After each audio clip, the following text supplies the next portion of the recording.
welcome to everybody who has joined us online.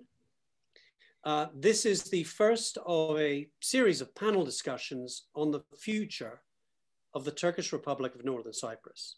And a special welcome to all those viewers, and there now seem to be several hundred of you, which is great, who are watching this broadcast live on BTCA and Kanal T'de. This evening, and over the next few discussions, we will be discussing the questions related to: what does the future of Cyprus look like? Two states, bizonal communal federation, or confederation? Please join us and join our debate by posting your questions in our Q&A section, which is just looks like two speech bubbles at the bottom of your screen. While we may not get through all the questions this evening, we will certainly try and cover them over the series of discussions we'll be having over the next couple of months. Feel free to post your questions during this discussion.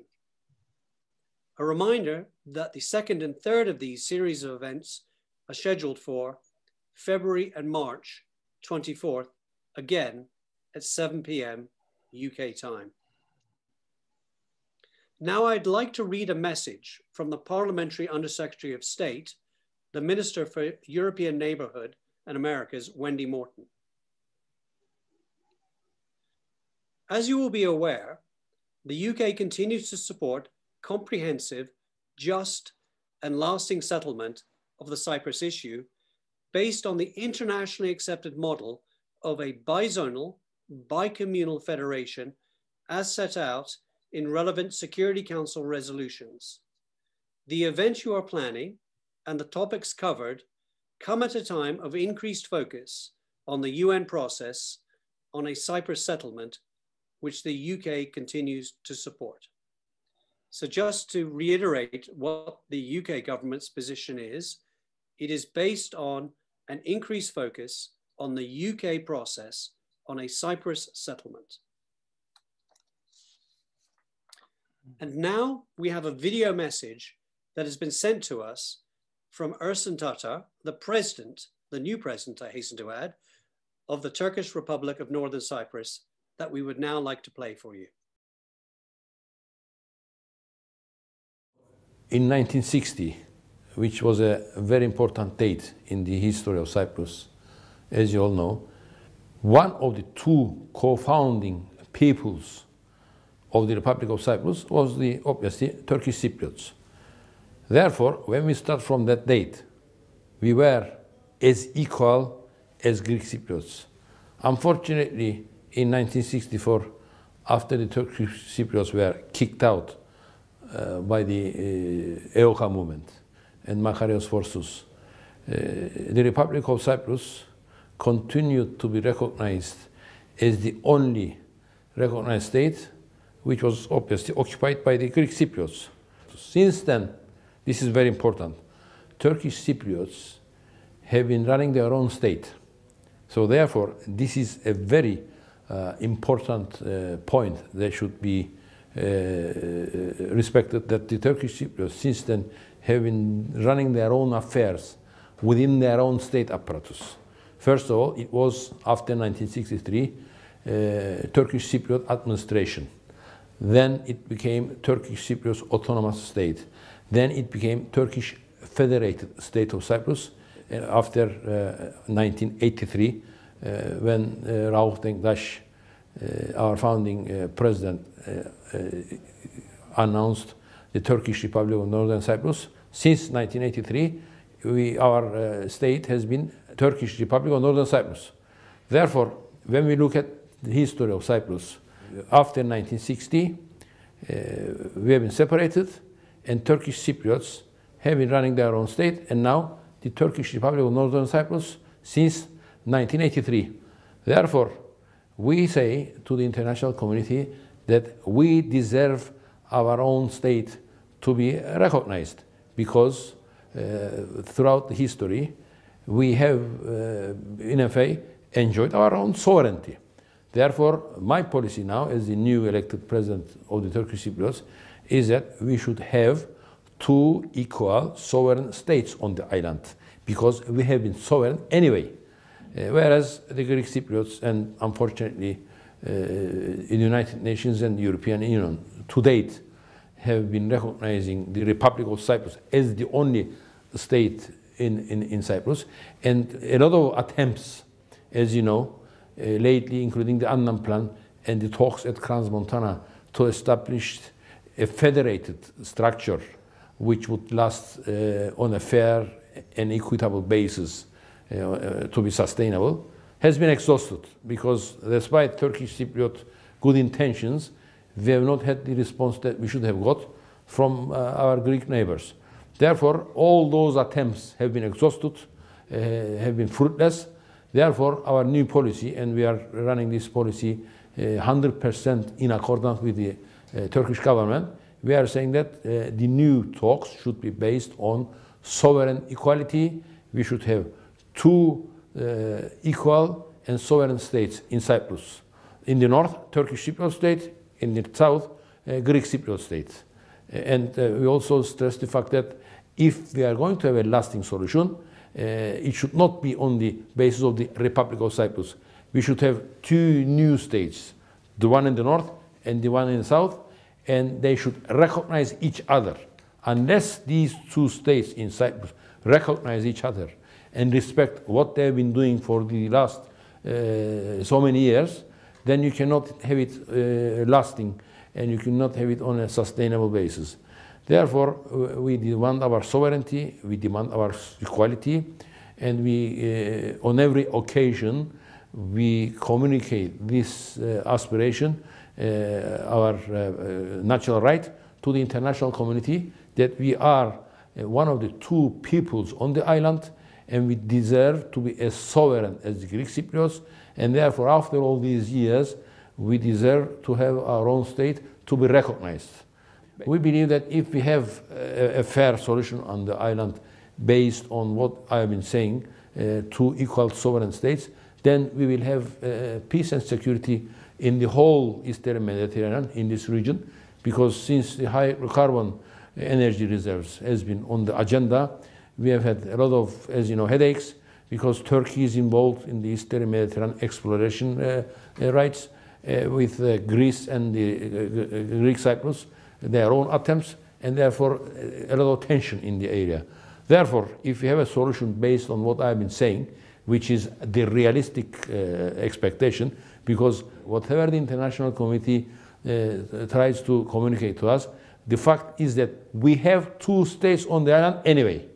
And since Turkish Cypriots have been running their own affairs within their own state since 1963, which is more than half a century, and we have a lot of documentation to prove our legitimacy. One of them is in 1977 in England, Lord Denning, he ruled that involved the Dome Hotel. Lord Denning's statement was that whether we recognize or not, we have to respect and we have to recognize that there are two autonomous administrations in Cyprus. One is in the north, belonging to Turkish Cypriots. The other one is in the south, belonging to the Greek Cypriots. This is the reality of Cyprus, which was recognized in a British court way back in 1977. Former Foreign Secretary of the United Kingdom, Jack Straw, when he said that after the Greek Cypriots were admitted into Europe unfairly, because according to Cyprus constitution, unless Greece and Turkey also belongs to that big organization, Europe, Greek Cypriots on their own should not have been admitted into Europe. After that, obviously Greek Cypriots had another advantage after the 1964 United Nations resolutions that recognized the Republic of Cyprus as the government of the whole of Cyprus. Therefore, their tendency to come into an agreement with the Turkish Cypriots on a fair basis was even less. Therefore, Jack Straw said the only way to achieve a fair and a lasting settlement in Cyprus would be through recognizing the Turkish Republic of Northern Cyprus. Unless you do that, there would not be a tendency from the Greek Cypriots to recognize and to respect the Turkish Cypriots, because that would mean that they would lose some of their potential control over the whole of Cyprus. Therefore, my policy, and this is supported fully by the Turkish government, after all these opportunities have been exhausted, and after all the new developments in the Eastern Mediterranean, to have a lasting peace on a fair and sustainable basis, this should be based on two equal sovereign states. They should obviously prevail for the good and prosperity of the island, for economic reasons, for reasons of the hydrocarbon energy exploration rights.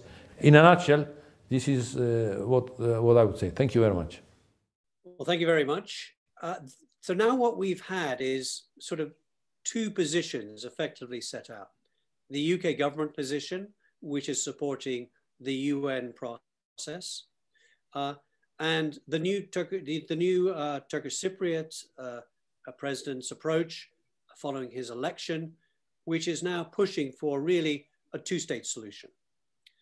So now we've had these arguments framed, I'd like to introduce everybody to our esteemed panelists this evening. First, we have Professor Hüseyin Işıksel. Professor Işıksel has been special advisor to the Turkish Republic of Northern Cyprus President on international relations and diplomacy. He's a member of the negotiation team and the president of the International Relations Committee. Lee Scott, who was a former colleague of mine in Parliament and was a member of Parliament between 2005 and 2015 for Ilford North, served as Parliamentary Private Secretary, first to Philip Hammond and then to Chris Grayling. He chaired the Regulation Reform Select Committee and served on the Speaker's Chairman's panel. He was also, under David Cameron, the Prime Minister's Special Needs Children's Czar between 2009 and 2010. Andrew Rossendale is currently the MP, Member of Parliament for Romford in Essex, and has been so since 2001. So it's your 10th anniversary, 20th anniversary, I think, Andrew. So congratulations on that. Andrew grew up in Romford, is a local boy and man, bred, and served his community, I really think, his entire life. He was a councillor first, prior to his election to Parliament 20 years ago. And finally, we have Michael Stephen, the former Conservative MP and Harkness Fellow in International Law at Harvard, my alma mater, and Stanford. He's been an advisor to President Denktaş between 1986 and 2005, and author of The Cyprus Question. So thank you all for joining us. And Michael, I'd like to start off with you, if I can. As just mentioned, you were an advisor to the former Turkish Cypriot president, Rauf Denktaş, for almost 20 years and wrote your book, The Cyprus Question. Give us, if you can, a bit of context and history on the Cyprus problem for our listeners and lead us up to where we are now. Thank you very much. Well, thank you, Brooks. When I started researching my book, I thought, as most English people did, that Turkey was the aggressor and that the Greek Cypriots were the injured party. But I soon realized that the exact opposite was the case. In the British newspaper archives, I found many reports which had been forgotten, including this one, which I'm going to read, from 1963. We went tonight into the Turkish Cypriot quarter of Nicosia, in which 200 to 300 people had been slaughtered in the last 5 days. We were the first Western reporters there, and we have seen sights too frightful to be described in print. Horror so extreme that the people seemed stunned beyond tears. This was the deliberate, organized murder of men, women, and children. It was an attempted genocide, and there were further attempts in 1967 and 1974. These tragedies were born out of a deep religious and racial hatred of people just because they were Turkish, which had been inculcated into many Greek Cypriot people over many years not least by the Greek Orthodox Church. I fear that this has not entirely gone away, and until ever it does, it is futile to try to construct a federation or even a confederation. The Turkish Cypriots are fortunate that the Greek Cypriots rejected the Annan plan. I was sure at the time, and so was President Denktash, that the Greek Cypriots would have used their numerical and financial superiority and their undoubted legal and political skills to manipulate the institutions to their advantage and to the detriment of the Turkish Cypriots, as indeed they did from 1960 to 1963. They would by now have gained control of the whole island. That was a narrow escape, and the Turkish Cypriots should not walk into that trap again. The Greek Cypriots are still working towards the total control of the island, and I'm told that they even tried to prevent this webinar from happening. Now, whilst the perpetrators of genocide in the Second World War have been made to pay for their crimes, the leaders of the Greeks and Greek Cypriots have never to this day had to account for their behavior to any court, nor even at the bar of public opinion. There's not even been an apology, just denials and attempts to shift the blame. Why were these Greek Cypriots never prosecuted? It is because the Americans and the British did not consider it in their own interests to encourage any action against them. Instead, the Greek Cypriots were treated as if they were the lawful government of all Cyprus, which they are not and never have been. For centuries, the island has been a strategic asset for important military powers, and those powers have never cared much about the wishes or needs of the people who live on the island, and so it is today. The rules of public international law say that the TRNC is entitled to recognition, but it has been withheld by everyone except Turkey because the Americans, the British, and latterly the EU and the Russians, and of course Greece and the Greek Cypriots, do not want it. And they have the power to prevent almost everyone else from granting recognition. As to the Americans and the British, they effectively share a military base and an electronic listening station in Cyprus. But unfortunately for the Turkish Cypriots, these are in the Greek Cypriot part. They don't want any friction with the Greek Cypriots, so why would they care about the legal rights or even the human rights of the Turkish Cypriots if it would annoy the Greek Cypriots?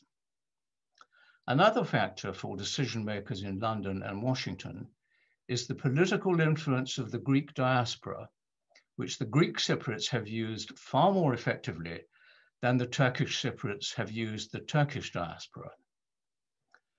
As to the European Union, they have taken Greece and the Greek Cypriots in as members, and they will always take the side of a member against a non-member, particularly since members still have some veto powers. They have not admitted Turkey, and I don't think they ever will. They have cynically led Turkey to believe for 50 years that they might get in, but this has been done simply so that they could exert a degree of control over Turkey. However, I think that this policy is coming seriously unstuck as it's driving Turkey towards the Russians and the Chinese and away from the West. As to the Russians, the Greek Cypriots have been cultivating them since Makarios's time, and they could always rely on Russian support at the UN.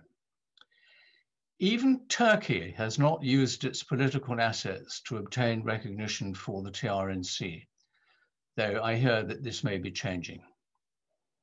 Why would Turkey want the TRNC to be an independent actor on the world stage if it can keep Northern Cyprus in the state of near total dependence on Ankara, into which the Turkish Cypriots have been forced by international isolation?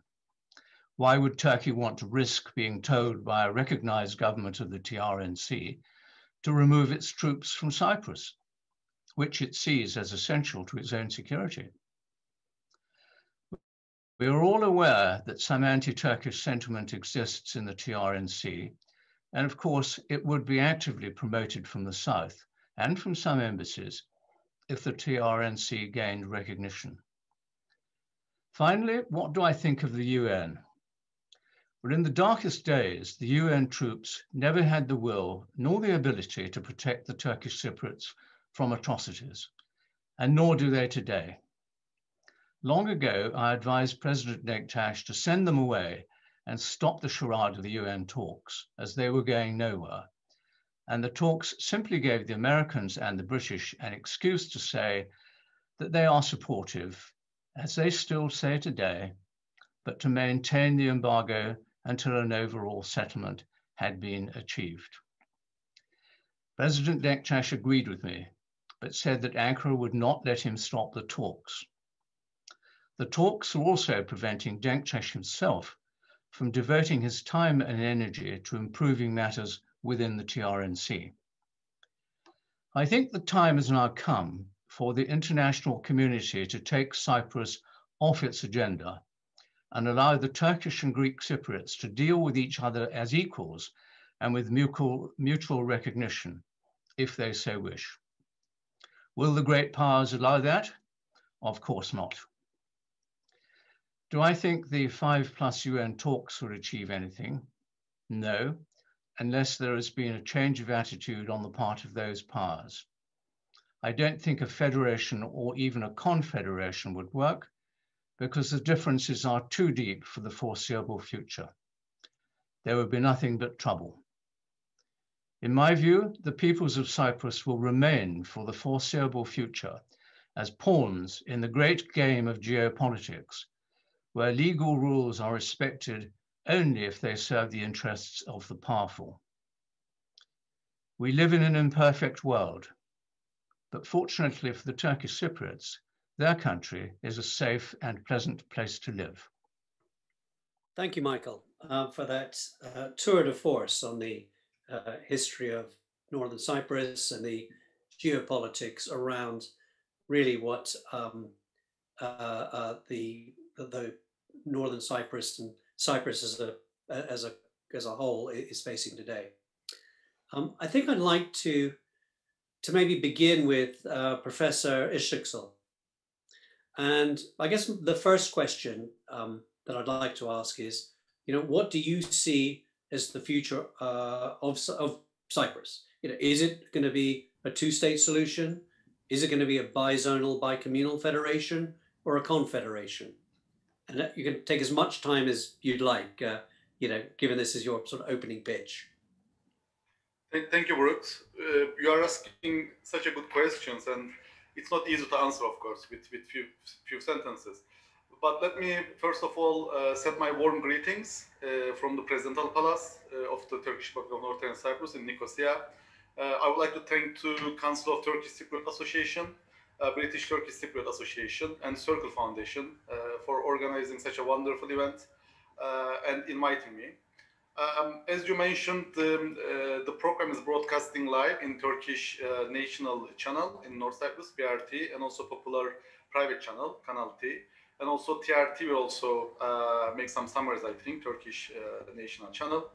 And I would like to greet, of course, my relatives and friends in England, because I myself was a Chevening scholar.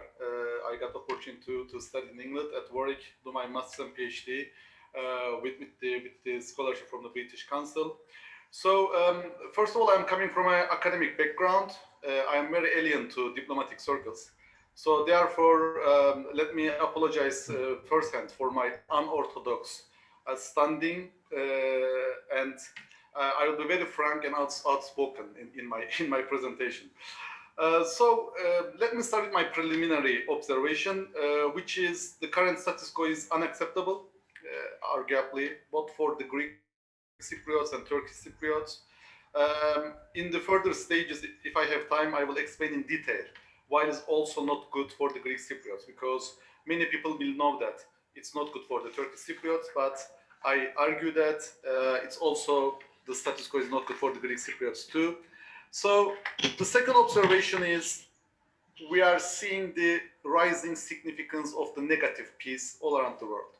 It used as in a negative manner, but now, especially when you look at the Cyprus, where nobody killed after 74, we really start to appreciate and understand the real value of negative peace, especially when we are looking to the Middle East, where thousands of people are losing their lives in daily basis.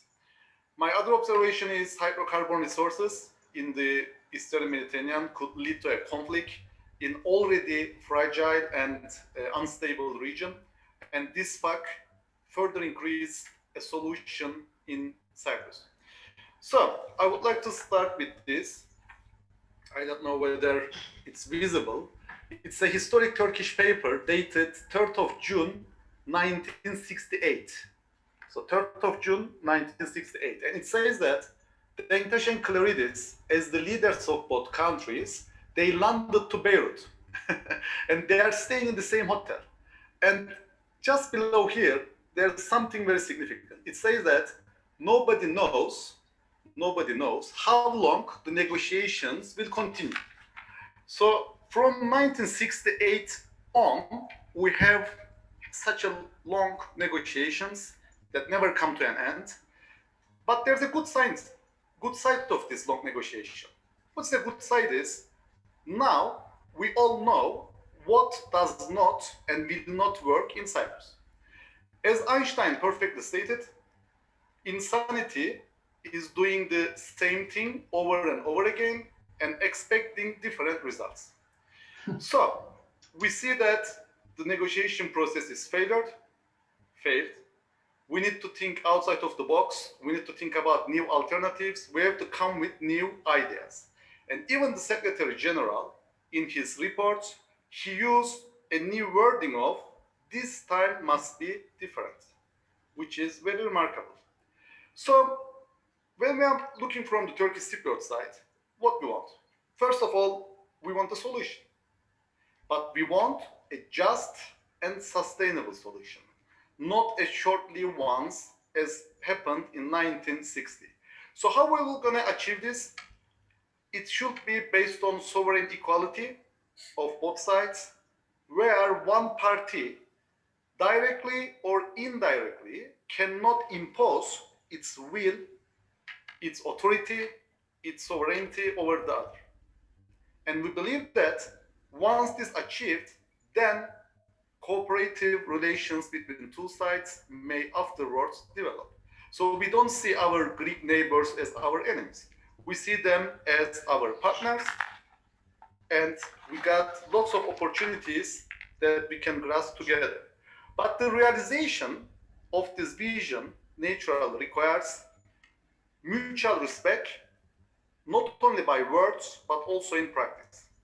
And we believe that Turkish Cypriots, as the neglected community, one of the most neglected communities in the world, deserve much more respect. So what are the alternatives? As you mentioned, can TRNC could recognize? Let me give you the answer very directly. It is. If there's a will, there's the way. But first, I would like to answer another question. Because even if British policies talk about, reunification of the island, and I would like to ask this question: was Cyprus ever united? Since the Ottoman rule that lasted 350 years, we got two different communities in the island. They subject to different rules. They were different people. Even marriages among them was prohibited. Then, 1960 agreement, again, completely different two peoples. Turkish Cypriots elected Turkish Cypriot vice president, Greek Cypriots elected Greek Cypriot president, 70-30 ratio, etc., etc. Then, after 1963 unfortunate events, where Greek Cypriots kicked out the Turkish Cypriots out of the republic by using violence and force, then what happened? Can we talk about supreme authority of Greek Cypriots over the Turkish Cypriots? No. The answer is again no, because as stated in the United Nations Secretary General reports, it says that Greek government, law enforcing authorities and officials are inaccessible to the areas inhabited entirely by the Turkish Cypriots. So from 1964 January on, still there were two de facto administrations in the island. So Turkish Cypriots first established General Committee in 1964. In 67, we established Provisional Turkish Cypriot Administration. In 74, we established Autonomous Turkish Cypriot Administration. In 1975, we established Turkish Cypriot Federal State. In 1983, we established Turkish Republic of Northern Cyprus. So all this shows that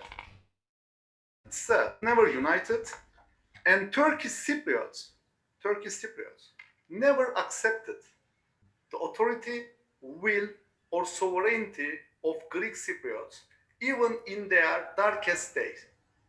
So, let's come to the more contemporary discussion. The most commonly accepted convention on the statehood, which is Montevideo Convention. It says that in order to be state, you should have 4 basic criteria: a defined and protected territory, a permanent population, effective government that has jurisdiction over territory, and the capacity to conduct external relations. I'm looking to the TRNC, objectively speaking. Yes, I am a side, but objectively speaking, TRNC fulfills all the 4 criteria of statehood. We have a well-defined and protected territory, we have permanent population, we have effective government with established state organs, and we have capacity to conduct international relations with other states effectively. TRNC at the moment have 27 representatives in more than 20 countries, including United States and England, as you know. So I'm continuing. What is more interesting to me is, in addition to these basic requirements of statehood, TRNC also have extras.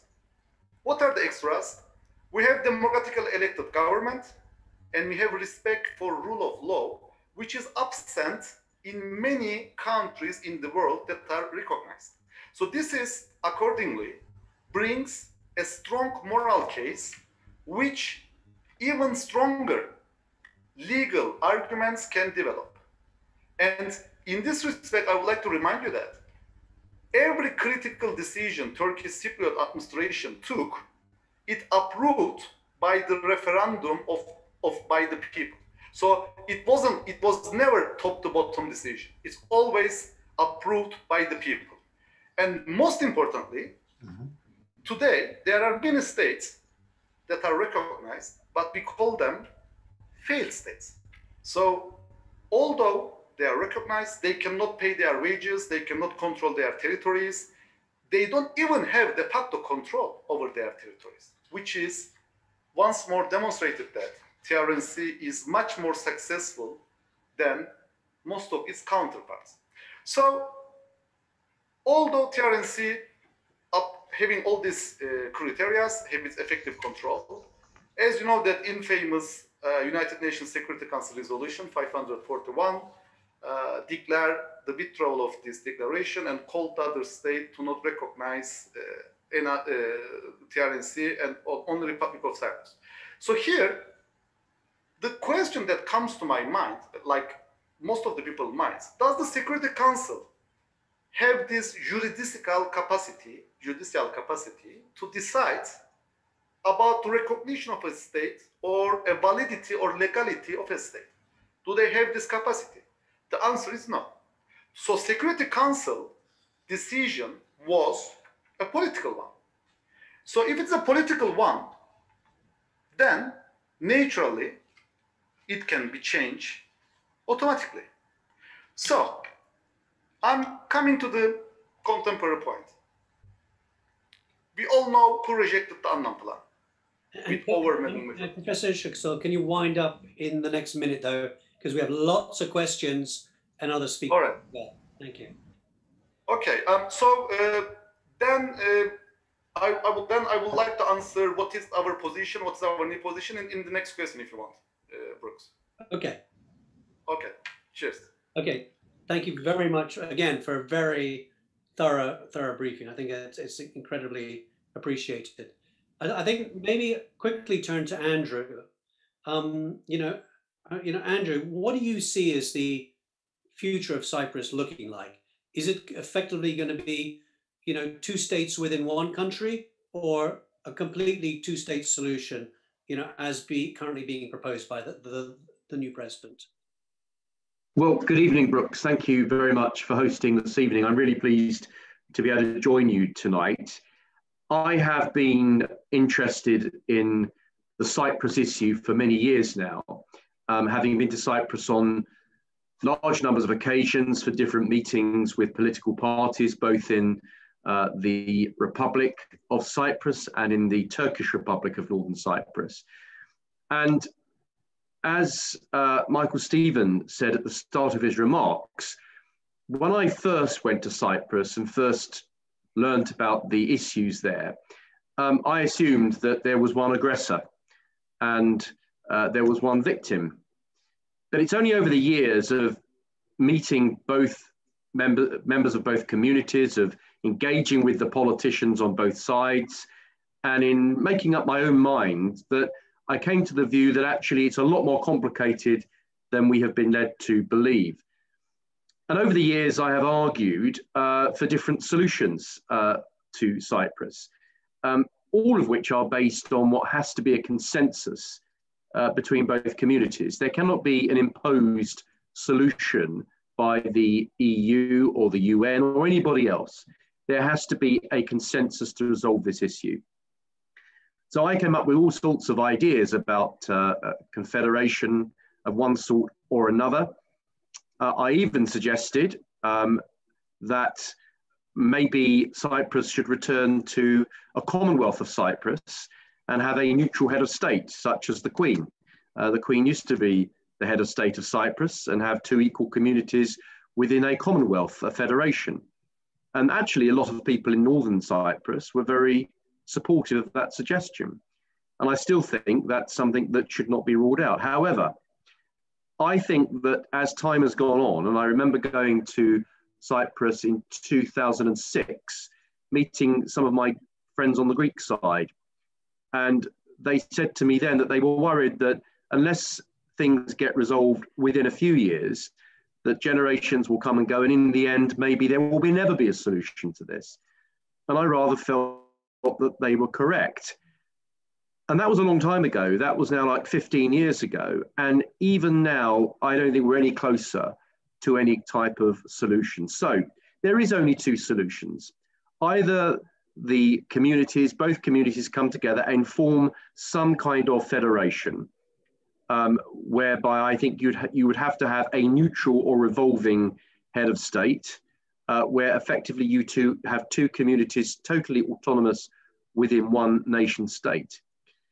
I actually feel now that the chances of that happening are dwindling. I cannot see at this stage how that's likely to happen. I'd like it to happen because I'd like Greek Cypriots and Turkish Cypriots to live together in harmony. But if that cannot be resolved after nearly 50 years now, 60 years really, of this issue continuing to be such a long way from being resolved, then there is, I'm afraid, I say to my Greek friends, there is unfortunately no other solution than Northern Cyprus being recognised. And I have warned them repeatedly over the years when I visited and had meetings with them that unless they change their view and become reasonable and accept that Turkish Cypriots and Greek Cypriots have to be treated as equal with any kind of solution, then in the end, inevitably, there will be two states. And I think we are now moving in that direction. So I haven't given up any hope that there could be a coming together of the two communities. But I personally am now erring to the view that it's probably past the time when that could have been achieved. And as time goes on, and as new generations come forward, it's very hard to bring it all back together again. What I do hope is if there are going to be two states, that we can work with both communities to facilitate harmonious, neighbourly approach, resolving some of the issues of land and property that have created such upset and division over the years. We clearly have to resolve some of those issues. But in the end, if there are two states, well, so what? There are two states on islands across the world. There are many examples of successful nation states that share an island together. So it is perfectly possible. And I think Britain has a role in this, particularly as Cyprus is a part of the Commonwealth. And I keep repeating to my Greek friends that Northern Cyprus really is just as much part of the Commonwealth as the Greek side. It's just that the Northern Cyprus side has no voice and no representation. That has to end. We cannot treat the Turkish people, the North Cypriot Turkish people, differently and inferior to the Greek. There has to be equal sides coming together. And if that cannot be achieved, then yes, there will have to be. There is, in fact, only one other option, and that is the recognition of two equal states. Okay, thank you, Andrew. I'm going to actually throw the next question to Lee. Lee and I have had many discussions in the past of two-state or one-state solutions in a different part of the world when it comes to Israel and Palestine. I'm not looking for your views on that, but really you and I have discussed the challenges in a different part of the world. So I'm wondering what your views are, particularly given what you've heard this evening already, on whether there should be a two-state solution or effectively following more of the UN approach, which is sort of two nations within one country. Brooks, firstly, thank you for hosting tonight. And can I start by saying that I think all of us would want to offer our condolences and sympathies to everyone throughout the entire world who has lost their lives with a milestone, sadly, in the United Kingdom today, of passing 100,000 people who've lost their lives to coronavirus. And I think the element of this actually starts to put some things into perspective. I agree with a lot that Andrew said, and I don't have Michael or Hussein's in-depth knowledge, but I first visited Cyprus, the whole of Cyprus, in 1979. And some of the questions that have been raised tonight, as Andrew quite rightly says, were being raised a very, very long while ago, 40 to 50 years ago. And nothing much has changed. I genuinely believe that the people who should be making the decisions are both the Turkish Cypriots and the Greek Cypriots. There shouldn't be, as Andrew quite rightly says, anything enforced on anybody. If anything's going to work, it's got to be the people backing it. However, in saying that, obviously, again, and Andrew, we've known each other long well, so perhaps that's why I agree with you so much. But what Andrew said about in the ideal world of everyone living in harmony together, and that is one of the most important things. Peace is the most important thing. Prosperity, health is the most important thing for everyone on the island of Cyprus. But we may have gone past that stage where that is achievable in a one state. It may well be that it has to be two states. I would like to see every avenue still explored, but I think we are fast getting to the stage where, as I think you said, generations have now gone by. There's new generations and other generations coming where, if you like, the disagreements of the past may be a little too strong. However, I still would like to see some form of negotiation and see where it can go. But as Andrew said, it may be too. Thank you for that. Okay, so everyone is sort of effectively set out their, where they stand on this. And we've had two very detailed analysis of how we've got to where we are today. I'd like to turn back to Michael then and ask him, what are the barriers then to recognizing a Turkish Cypriot state? Well, as the professor said, and I said, there are no legal barriers. In fact, if you read the textbooks on recognition of states, you find that the TRNC does satisfy all the criteria. But as I said in my remarks, the reason that the TRNC has not been recognized is because the great powers don't want it, for the reasons that I indicated, in the case of the British and the Americans, mainly to do with the military bases. If they were not there and the Greek Orthodox Church were not there, I think everyone would be living happily ever after in Cyprus. But that is not the reality of today. So that's again sort of repeating where we are, but how do we effectively try and move the dial a bit with these great states? Or do you think that really the only solution is to keep pursuing a track, which is the UN track, and ending up with Professor Ishiksel's analysis of the definition of madness is repeating the same thing again and again and hoping for a different solution? Well, we heard in the statement from the Foreign Office Minister, the British government is saying the same as it was saying 50 years ago. So their policy hasn't changed. The only way that recognition is going to happen is if the interrelationship between the great powers changes. And here, of course, Turkey is very important.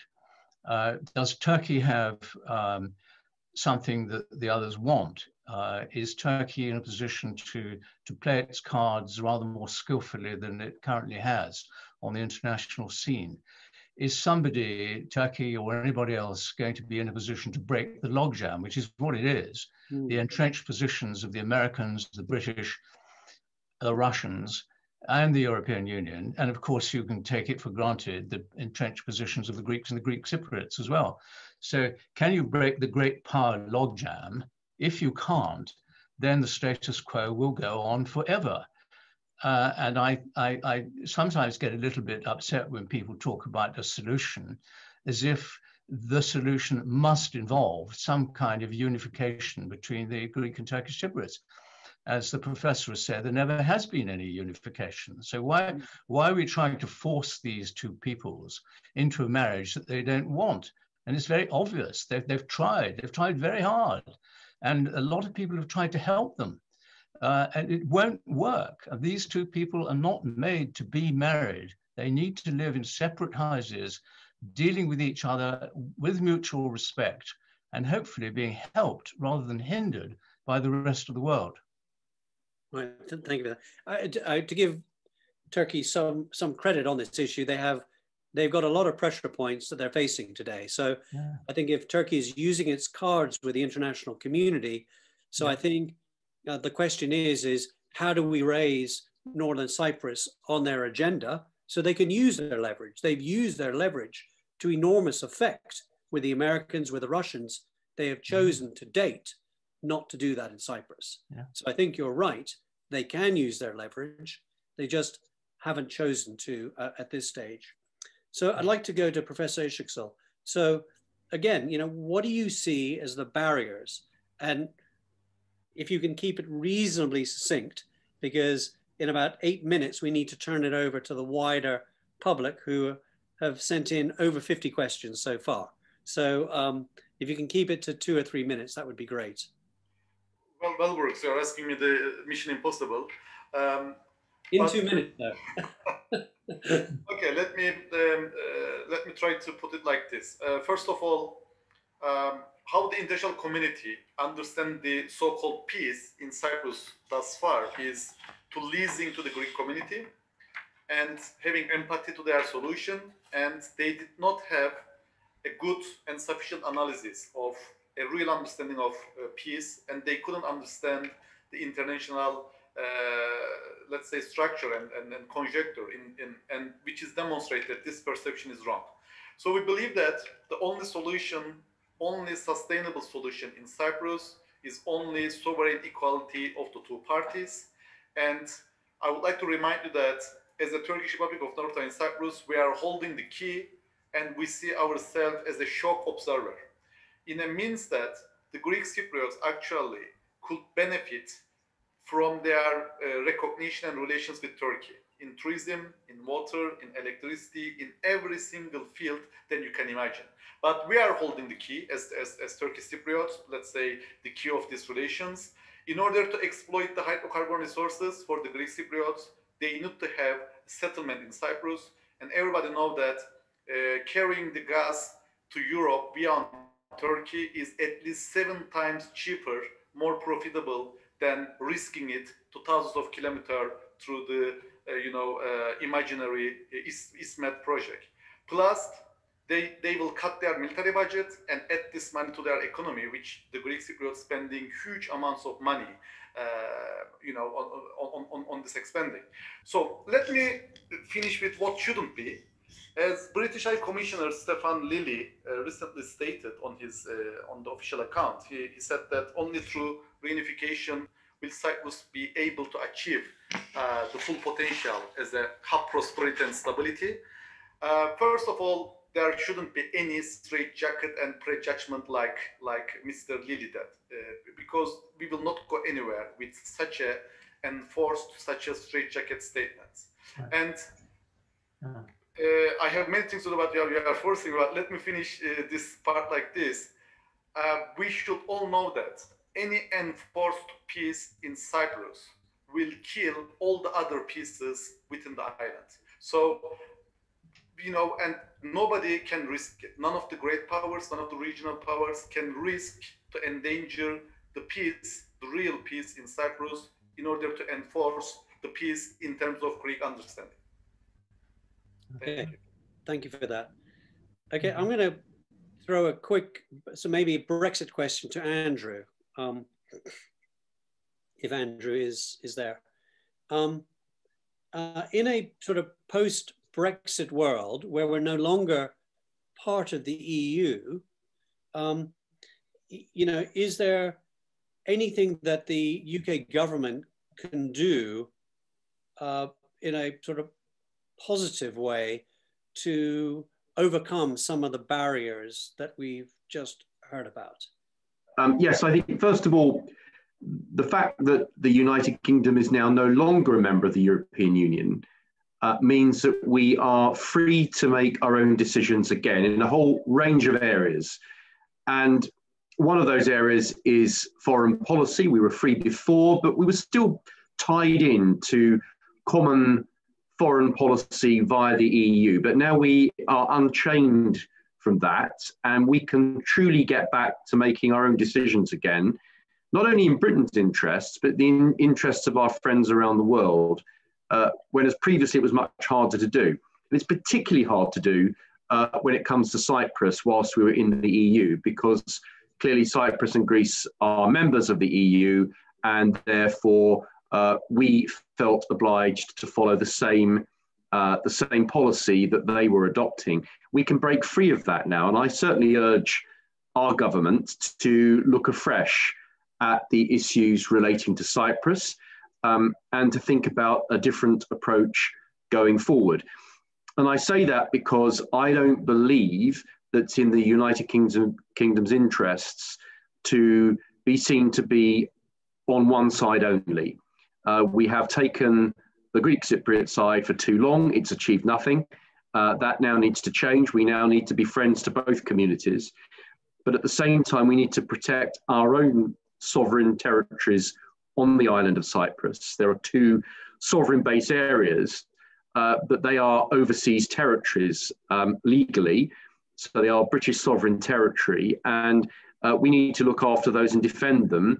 And I hope that in any future agreement that may be reached over the whole issue of where Cyprus finishes up, which is what we're talking about today, that those two territories, those two bases will not be relinquished. And in fact, I'd like to see those be treated as permanent territories of the UK, and to be treated as equal part of the British family, the same as other overseas territories. I don't think there should be any question of us relinquishing them. I think the Greek Cypriot side will demand this, but I think, correct me if I'm wrong, but I think the Turkish Cypriot side have already made it clear that they support Britain retaining its sovereignty over those territories. So I think that Britain is now in a different position. We can make a different, go in a different direction on this. And of course, there's lots of other things going on at the moment. I don't expect a change of policy overnight, but I think we need a debate within the Conservative Party to change the direction of this so that we can be more balanced and look to a long-term viable solution, which I have to say, I think is likely now to be two nations within one island, but whilst respecting the fact that we would retain two distinct territories, Akrotiri and Deucalion, as permanently territories of the United Kingdom. Thank you. It is 8 o'clock. We would open it up to the wider audience, but I've got two more quick questions, and I'd like a reasonably fast response. The first is to Professor Işıksel, and the question is really around, we are where we are today, and Northern Cyprus has been in sort of some form of political isolation, international isolation, sporting isolation, and so on for some 60 years. So, even though there may not be absolute political change in the direction you would like to see in the near future, how can we sort of unblock some of these other areas of isolation, even without a political solution? Thank you, Brooks. First of all, let me... Using your diplomatic skills.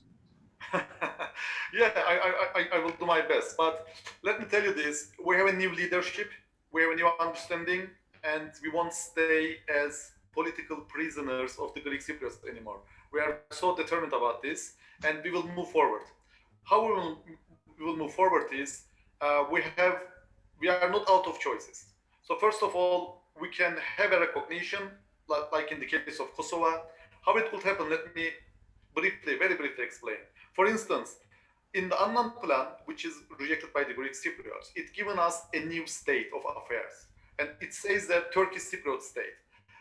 Don't misunderstand, but I'm not obsessed with the Turkish Cypriot of Northern Cyprus. And for me, Turkish Cypriot state sounds even better. So in that case, for example, if we bring this case to Security Council with the new name and new recognition, and let's say that any member of the Security Council, including United Kingdom, let's say, give us as a support, then there will be a political, let's say, equilibrium. There will be an opportunity for another state to recognize currency. Secondly, I think we should go for Taiwan model.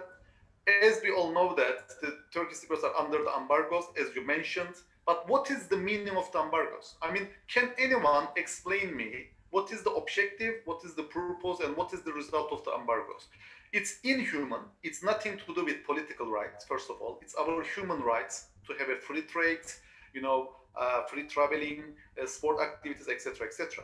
What is the purpose? The purpose is pushing Turkish Cypriots to accept any solution dictated by the Greek Cypriots. This is the purpose. What is the result?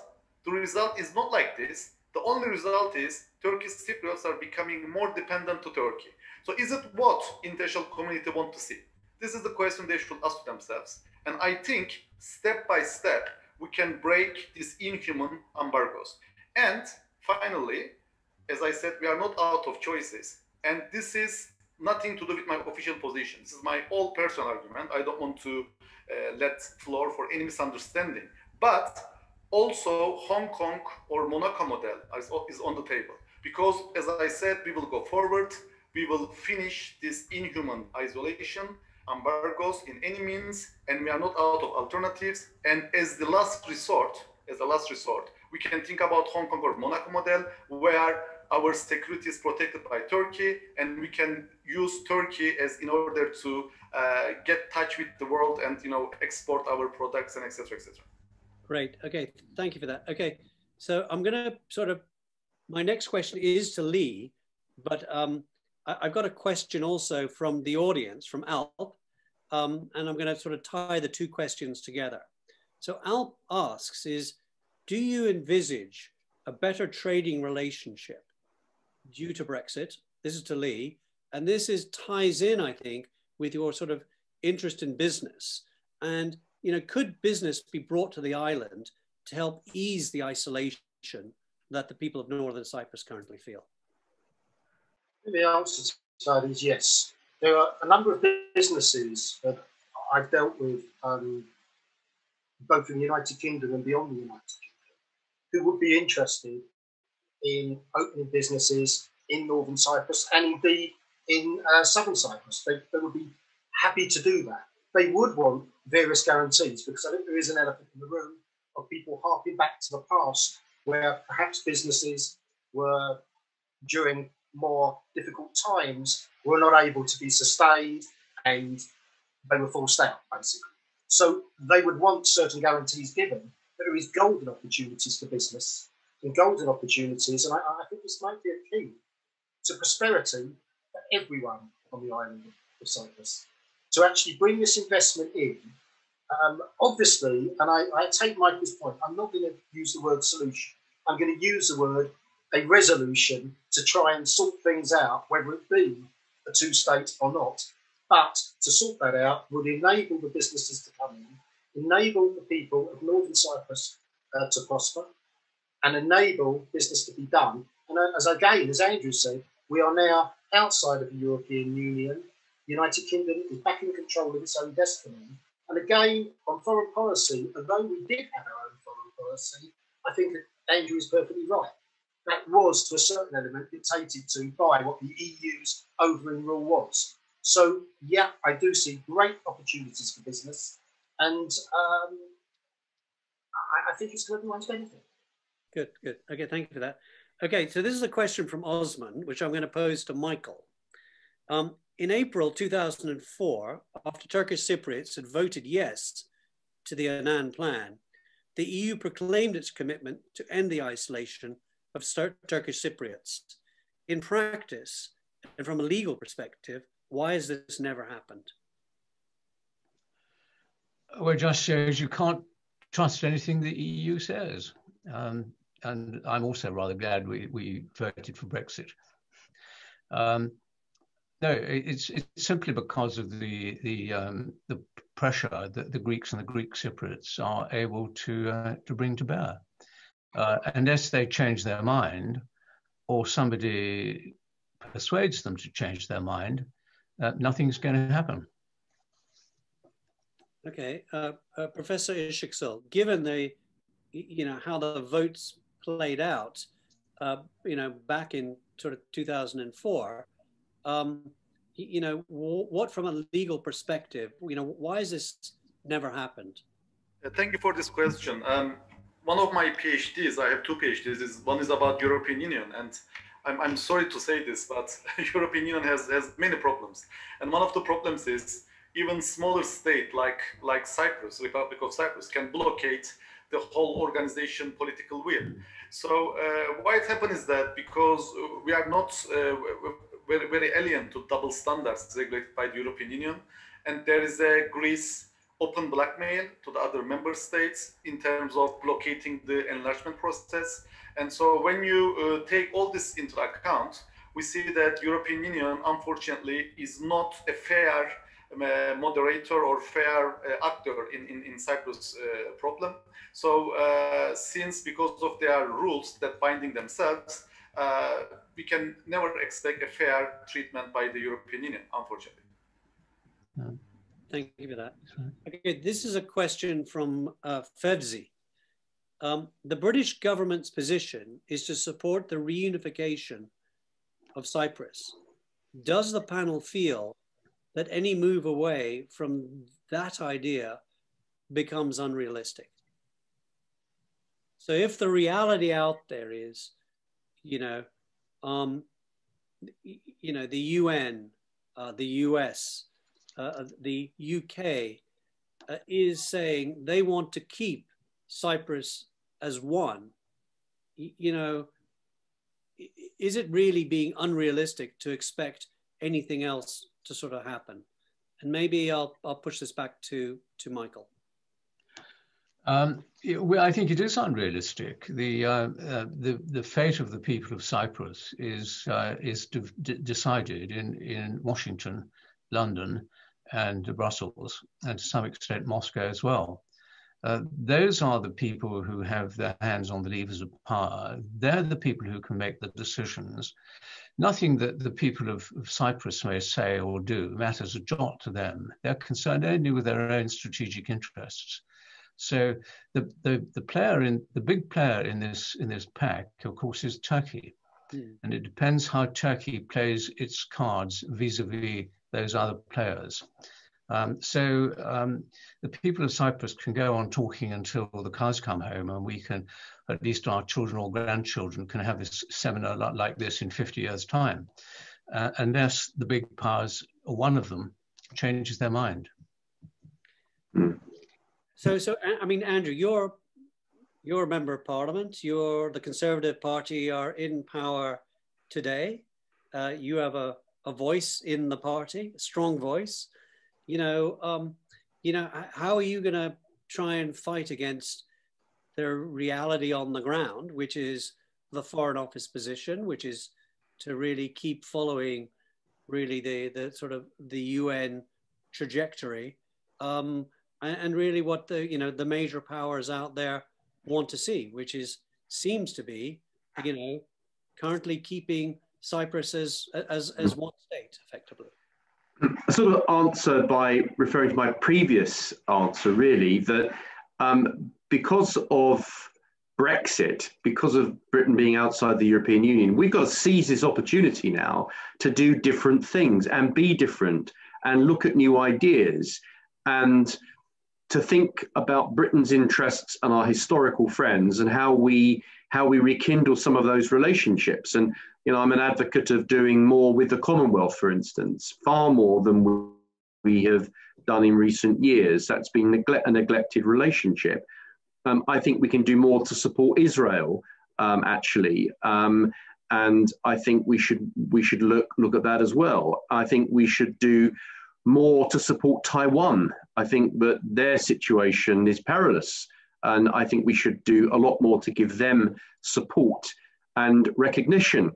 And I think that in the case of Cyprus, I think we have to be bold and look at new ideas. And those ideas, I'm glad to say, are now being aired on this meeting this evening. But I think within the Conservative Party, there needs to be a debate on this, and there needs to be a refreshed approach. And I think for too long, outdated Foreign Office approaches need to now be challenged. And I think that more people need to talk to ministers, to Dominic Raab and others, to see how our policy towards Cyprus can be renewed. We're in a magnificent position now as a country. We are free to make our own choices again. And, we shouldn't just lazily stick to what's gone on for the last few decades. We now have a chance. I mean, we're going through a dark period at the moment, but when this period's over, we've got a chance to renew our country in so many ways. And in terms of foreign policy, we should be bolder. We should be rekindling relationships that we've neglected. And we should look at issues like Cyprus and others and propose solutions that in the past could not have happened, but I think today could. And I think Britain is in a unique position to be able to do that. Thank you for that. Well, I mean, Lee Scott, talked about, about sort of beginning to break the logjam by trying to encourage British business to engage more with Northern Cyprus and the business community there. But really, I want to go back to Professor Işıksel. In your fantasy world, I want you to imagine that suddenly Northern Cyprus is independent. You're a standalone country, you're there.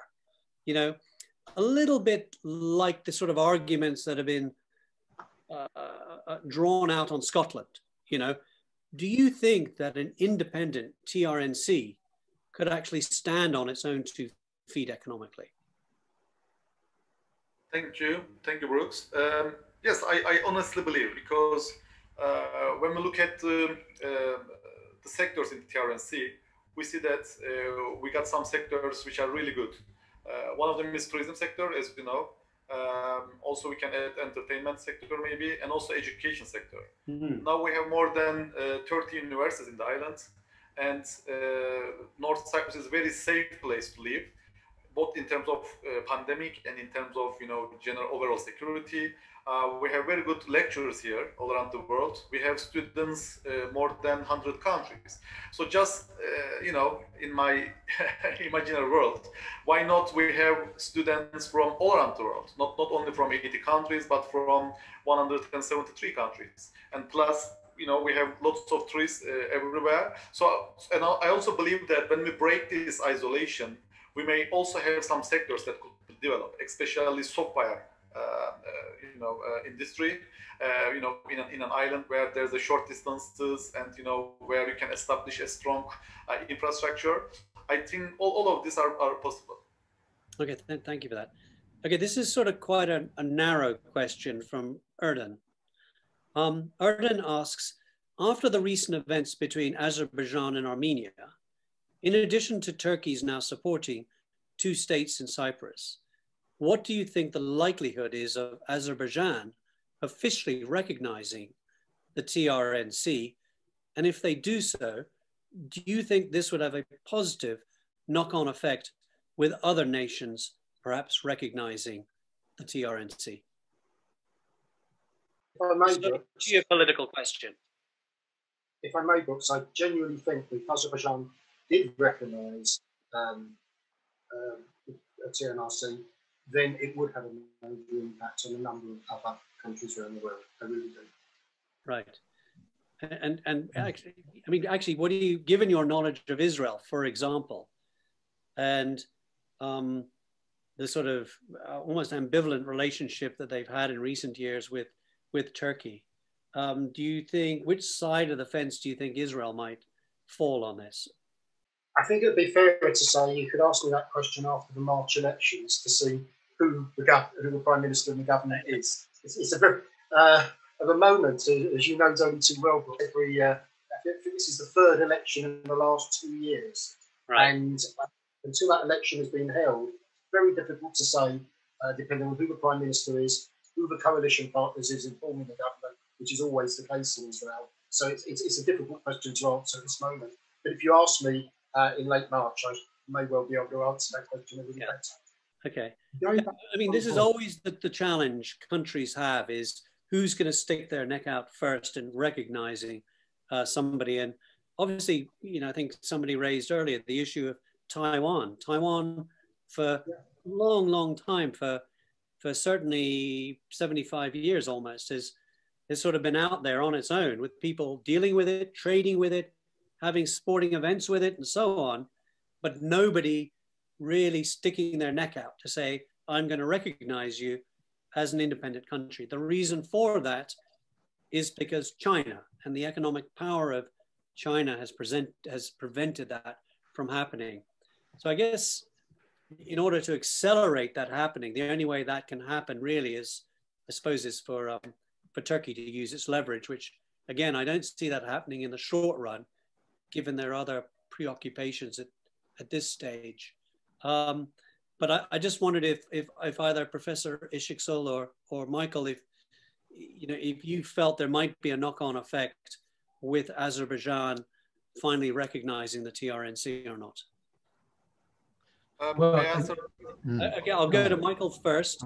You have to have a critical mass. I mean, one country recognizing would just be brushed aside. But if you could get 20 or 30, then you've got recognition. One point on Andrew's efforts in the House of Commons, when I was there, I discovered that for every one MP who supported the Turkish Cypriots, you'd have 3 or 4 supporting the Greek Cypriots.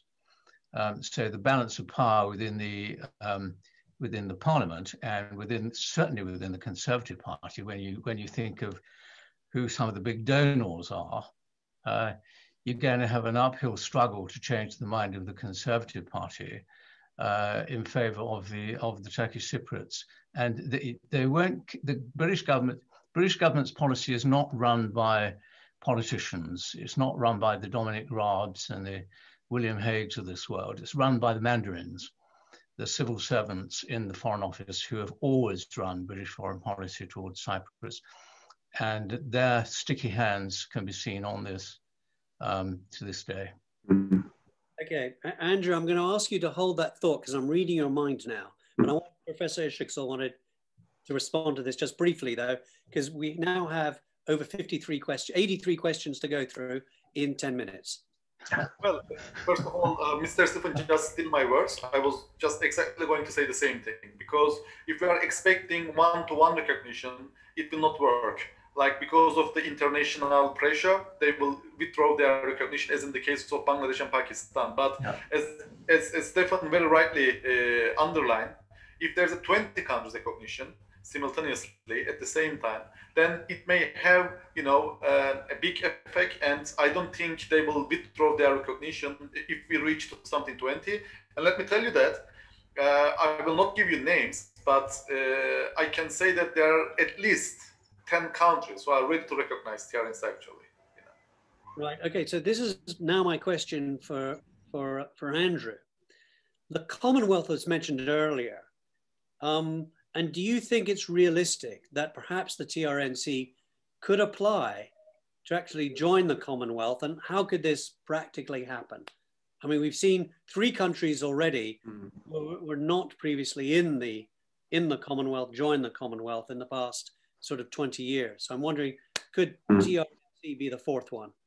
Well, of course, the Commonwealth can only admit nation states. So TRNC, if it were to become a nation state, then of course it could be in the Commonwealth. But Cyprus, I argue that the whole of Cyprus is part of the Commonwealth. The Republic of Cyprus, as created, included the entire island. So whatever has happened in between then, there is at no stage has any part of that island been removed, from what I can recall, from the Commonwealth. So therefore, I've always believed that one way of approaching TRNC is to treat it as if it's already part of the Commonwealth. And I think that is what I've always tried to do. When I've spoken at events to talk about TRNC, I've spoken about TRNC as a part of the Commonwealth already. So I don't think it should be a question of it applying to join. It is already there. And I think the Commonwealth could have played and could still play a role in helping to resolve this whole issue. But without going back on some of the things, because I know we are running out of time, there are in fact a number of countries that do recognize Taiwan, believe it or not. There are about 7 or 8 countries, mostly Caribbean and Central America, but have actually recognized Taiwan. It's not impossible, but I think that to resolve the TRNC question, if the hope of any kind of coming together is now that moment has gone, then really there has to be, the only way it will change is if a country like Britain or America or some other country decides that it can't just be Azerbaijan, because clearly, that would be seen as inevitable anyway. You need a country like us or another country to come forward and say, look, we need a deadline on this. Either there's a solution, you come together, you form a federation. If it's not resolved by a certain date, then there's only one long-term. It cannot go on that these people are isolated and treated as second-class citizens forever and ever and ever. This cannot go on for another 50 years. So I think there needs to be a deadline, unless there can be a solution that is amicable and one that both sides can reach by consensus. If that can't happen, and I don't really hold out much hope now that it can, then I think we need to set a deadline. And after that deadline, I think we simply have to recognize a new state. But I hope we can do so in a way whereby both sides can work together as good neighbors. And that is really what we must work towards now. Okay, we basically have 5 more minutes. I'm going to ask everybody to sort of wrap up. I'm going to ask Professor Işıksal to start off, but I'm going to give him a leading question with which I want him to answer during his wrap up, which is a question from somebody in the audience who says, Britain's legacy as an ex-colonial power has been the cause of much controversial discussion, especially last year. What responsibility does the UK have to the people of Northern Cyprus. And maybe as everybody else wraps up, they could integrate that, answering that question as well in their summaries. And you've all got about 60 seconds now to wrap up. Well, I will just try to answer this question. First of all, as a former colonial power, United Kingdom should be much more fair to both sides of the island. I believe that, first of all, a protocol may be added to the United Kingdom Turkey free trade agreements for Turkish Cypriots for them to benefit. So TRNC products may be sold to the United Kingdom through Turkey with the certificate of origin of Turkey, or alternatively, United Kingdom can make separate arrangements for the TRNC products, similar to direct regulation of the European Union. And in this scenario, TRNC products could be sold via international recognized port of Famagusta, and the certificate of origin could be North Cyprus. So my whole point is that we are expecting much more fair approach from the United Kingdom to the both sides of the island, because let me remind you that there are more than 300,000 Turkish Cypriots living in United Kingdom, maybe even more, and we are really expecting a fair stance from the British. Thank you. Okay, Lee, over to you to wrap up. 45 seconds. 45 seconds, right. I say again, the people who should be making the decisions are the people of Northern Cyprus and Southern Cyprus. It should be their decision. This is the chance for a reset for the United Kingdom as we've left the European Union. And let us just hope that in peace and harmony, things can be taken forward for the benefit of everyone on the island of Cyprus. Thank you for that. Andrew, can you wrap up? Well, we have a duty here. This is not something we can walk away from. Cyprus was a British colony, and the links between Cyprus and the UK are still incredibly strong. So we have an historical duty to the people of Cyprus to find a way forward on this. I can only reiterate what I said a few moments ago, that we are at a stage, a crucial stage now, whereby either an agreement should be made with both sides to go along with it and by consensus.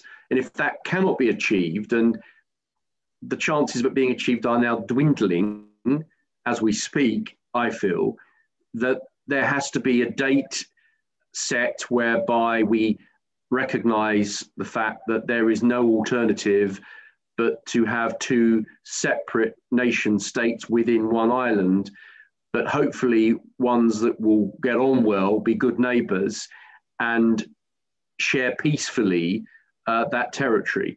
And in the meantime, to work together to resolve all the outstanding issues so that when that eventually happens, there can be harmony rather than constant conflict and disputes. That has to be the only solution unless both sides can, in the coming few years, find a workable arrangement whereby they can stay as one nation state. But it is, as Lee said, completely down to the two sides and the very people of that island to make that choice. It's not for us. But Britain must stand by Cyprus. We have a duty to see it through and hopefully resolve this on a permanent basis. It cannot go on for another 50 years. This is a chance to reset things and to look at solutions that will end this matter once and for all. Thank you for that. And finally, over to you, Michael. Britain entered into a solemn treaty of guarantee in 1960, and we've broken it 3 times. We didn't prevent the genocide. We recognized the Greek Cypriots as the government of the whole island, which they're not, and we failed to prevent the Greek Cypriots getting into the European Union. Place not your faith in the British government. As far as the future is concerned, I would like to see the Greek Cypriots and the Turkish Cypriots living happily in that island, but it will have to be in 2 separate houses. There is no way, in my mind, that we can force them back into the same house. They've had a bloody divorce and they don't want another one. Okay, thank you for that. So I'd like to thank our panelists for a lively discussion. Thank you, Lee. Thank you, Andrew. Thank you, Professor Schicksal. And thank you, Michael. And I want to thank the wider audience there for their questions, of which there are now 91 questions, of which I think we probably only answered 3 or 4 or 5 of those 91, now 92 questions. But to remind you all, we have 2 more webinars coming up on the 24th of February and the 24th of March. So if you have enjoyed this evening, I would highly encourage you to sign up for the next 2 webinars. Thank you all for joining us and have a good evening. Thank you. Thank you. Brooks.